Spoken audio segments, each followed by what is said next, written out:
जय श्री राधे। पूज्य श्री सद्गुरुदेव भगवान के चरणों में प्रणाम।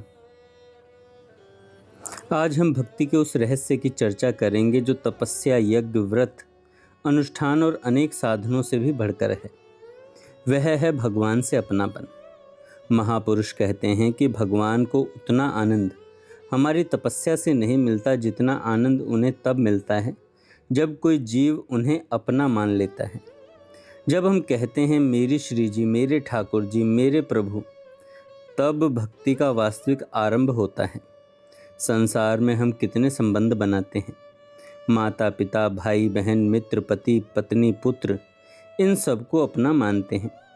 लेकिन एक दिन यह सब छूट जाता है। सोचिए कितने जन्मों में कितने माता पिता हुए होंगे, कितने परिवार हुए होंगे, सब छूट गए। पर एक ऐसा संबंध है जो कभी नहीं टूटता, वह है भगवान का। हम भगवान के अंश हैं। प्रभु हमारे नित्य पिता हैं। वे सदा हमारे थे, हैं और रहेंगे। हमारी सबसे बड़ी भूल क्या है? हमने शरीर को अपना मान लिया और भगवान को भूल गए। शरीर के संबंधों को सत्य मान लिया और अपने वास्तविक संबंध को भुला दिया। साधना का उद्देश्य नया संबंध बनाना नहीं है। साधना का उद्देश्य उस भूले हुए संबंध को याद करना है जो पहले से ही है। मीरा जी ने जब यह सत्य जान लिया तो कह उठी, मेरे तो गिरधर गोपाल दूसरो न कोई। उनका अपनापन सीधे भगवान में स्थापित हो गया। साधकों, भगवान हमारे गुण नहीं देखते, भगवान हमारा अपनापन देखते हैं। संसार गुण देखता है। एक छोटा दोष दिखाई दिया और संसार दूर हो जाता है। लेकिन भगवान तो दीन बंधु हैं।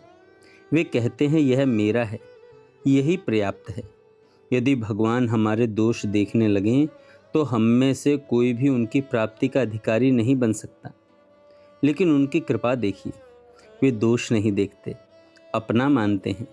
शबरी ने प्रेम से झूठे बेर खिलाए, विदुरानी जी ने केले के छिलके खिला दिए, सुदामा जी ने मुट्ठी भर चावल दिए।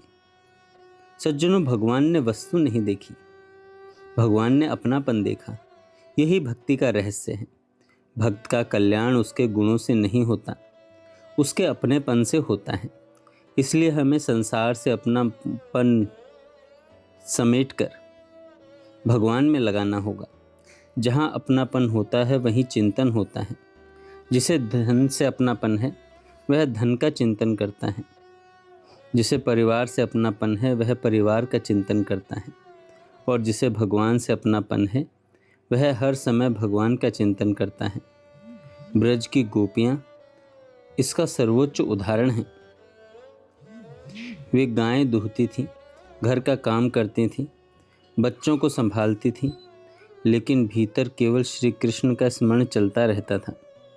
यही सच्चा अपनापन है। साधकों कामनाएं भी दो प्रकार की होती हैं, एक लौकिक और दूसरी पारमार्थिक। लौकिक कामनाएं धन, सम्मान, सुख और भोग की इच्छाएं, ये कभी समाप्त नहीं होती। एक इच्छा पूरी होती है तो दूसरी खड़ी हो जाती है। लेकिन पारमार्थिक कामना, भगवान का प्रेम और भगवान की प्राप्ति, यह कामना वास्तव में कामना नहीं, निष्कामता है। क्योंकि इसमें अपना सुख नहीं, प्रभु की प्राप्ति है। इसलिए यदि कुछ मांगना ही है तो भगवान से यही मांगिए, हे प्रभु मुझे आपका प्रेम दे दीजिए। हे प्रभु मुझे आपका प्रेम दे दीजिए। हे प्रभु मुझे अपने चरणों में स्थान दे दीजिए। इसके अतिरिक्त संसार की वस्तुएं क्षणभंगुर हैं। भगवान से सच्चा संबंध रखने वाला भक्त विपत्ति में भी भगवान का सहारा लेता है। वह जानता है जो होगा मेरे प्रभु की इच्छा से होगा। भगवान अपने ऐसे भक्त को कभी नहीं छोड़ते। जैसे माँ अपने छोटे बेटे की रक्षा करती है, वैसे ही भगवान अपने प्रेमी भक्त की रक्षा करते हैं। भगवान स्वयं कहते हैं, जो प्रेमी भक्त है वह मुझे अत्यंत प्रिय है। प्रेमी भक्त और भगवान में कोई दूरी नहीं रहती। भगवान उसके लिए पराधीन हो जाते हैं, सारथी बनते हैं, सेवक बनते हैं, मित्र बनते हैं। आवश्यकता पड़े तो भक्त के लिए नियम भी बदल देते हैं।